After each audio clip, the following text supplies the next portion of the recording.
Copyright disclaimer.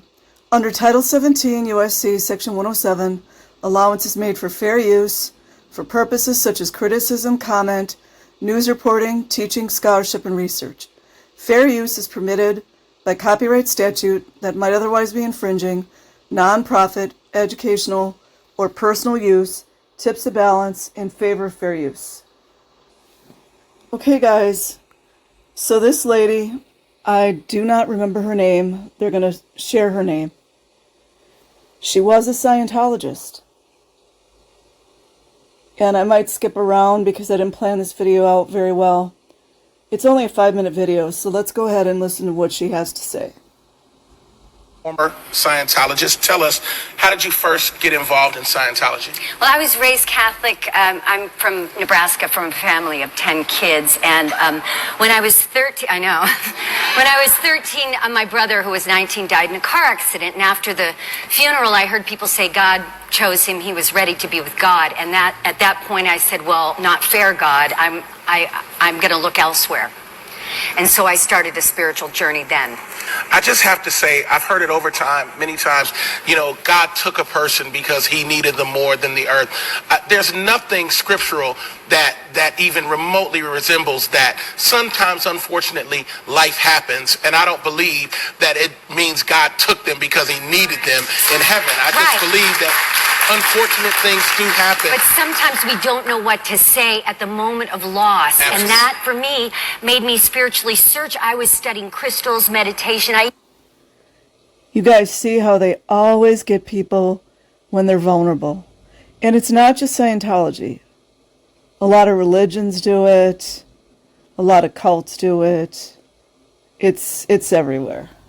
I even went to a place where you speak in tongues, and I just pretended, but I wanted to feel like I belonged. I wanted to belong to a group. I wanted to feel a part of a group, and I was young. I was in my...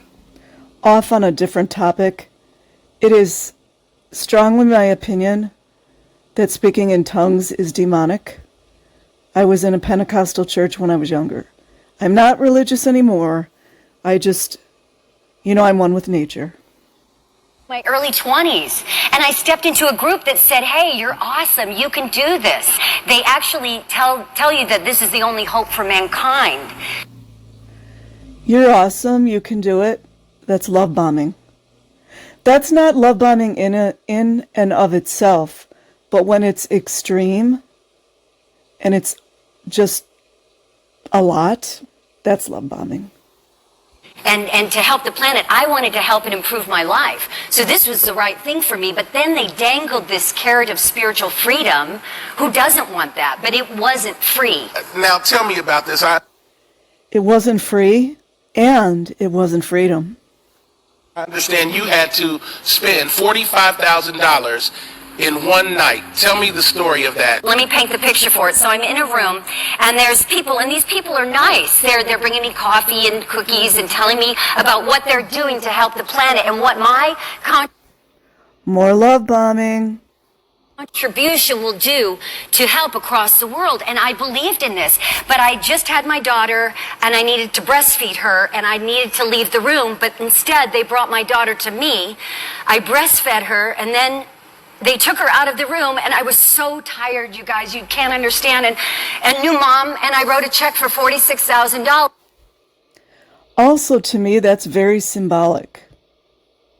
It's very symbolic that they took her daughter. Whether they are aware of it or not, to me, that's like a metaphysical kind of symbolism.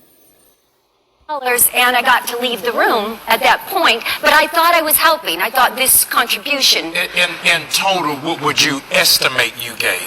I know I gave $983,000. Wow. $983,000. I get a lump in my throat when it comes out of my mouth, but it's the truth. It was over time.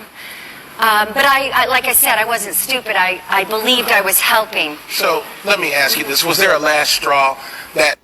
That is a good point. And I believe Tori Magoo has talked about that a lot. People really believe they're helping. So I know I'm hard on a lot of Scientologists. When it comes to the children, I don't veer from that. But if you are not actively engaged in the abuse of children actively, knowing what's going on, then, you probably are just trying to save the planet. Caused you to say, you know what, this is unhealthy for me, and I need to get out. I need to make a change. What was that moment? I was starting to get disheartened and kind of shunned by my own group of people, because you're very insulated in Scientology. But when they tried to recruit my daughter into the Sea organization at a very young age, she was 9 years old, and I said, listen to that very closely. I might even go back. They were trying to recruit her daughter, who was 9 years old,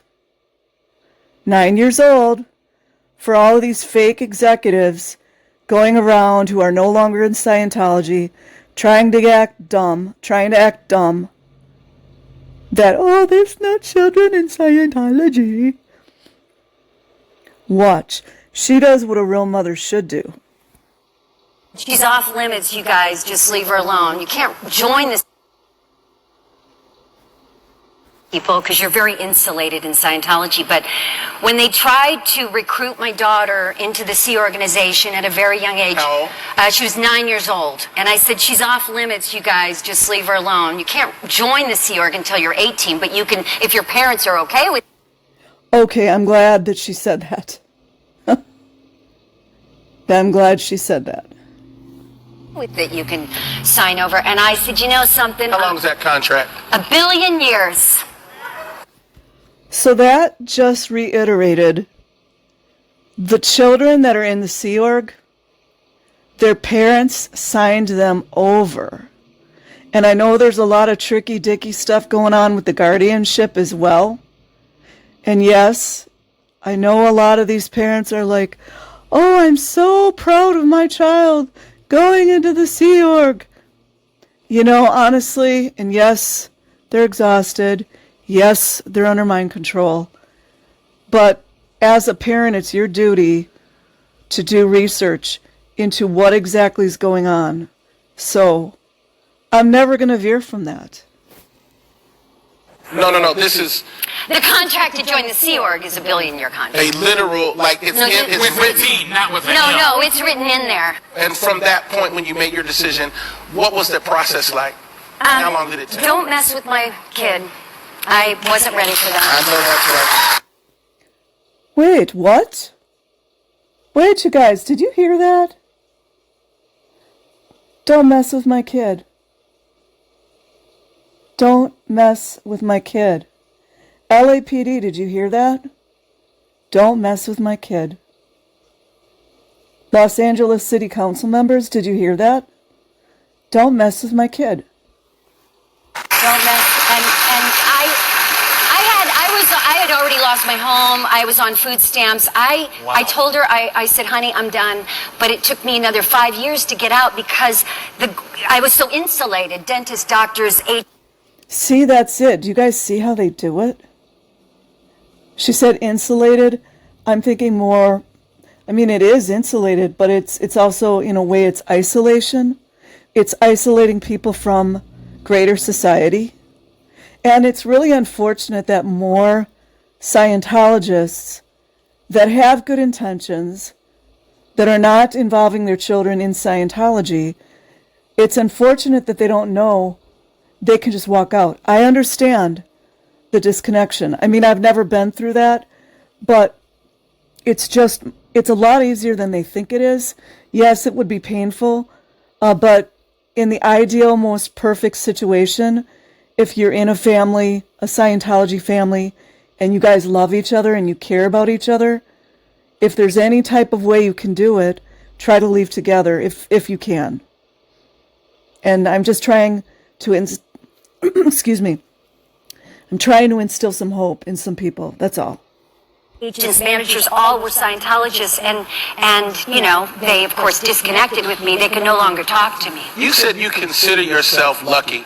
Now, you've got more optimism than most people to be like, I lost $986,000 and I'm so lucky. Like, how do you consider yourself lucky even through what you've walked through? Tell us. Well, it's like I paid my own ransom, right? So The next step the next point she makes is poignant. If there are any Scientologists on the fence listening to this video, please pay attention. Please. Yeah. I think I'm pretty lucky. I have my daughter. Yeah. I have my health. I tell you, the only thing I have to make mention of this because this is the thing that I struggle with constantly. They took almost 2 decades of my life. Wow. I was in my early 20s. I'm middle-aged now. You can't get that time back. $1 million, whatever. Money is not everything. It's the time that I missed. Wow. Decades of my life. Wow. I was in my early 20s. I'm middle-aged now. You can't get that time back. $1 million, whatever. Money is not everything. It's the time that I missed. Wow. So that sets me warm. I believe. Okay, guys, I will put the link of the video in the description box. Like and subscribe if you choose. Have a good day. Peace.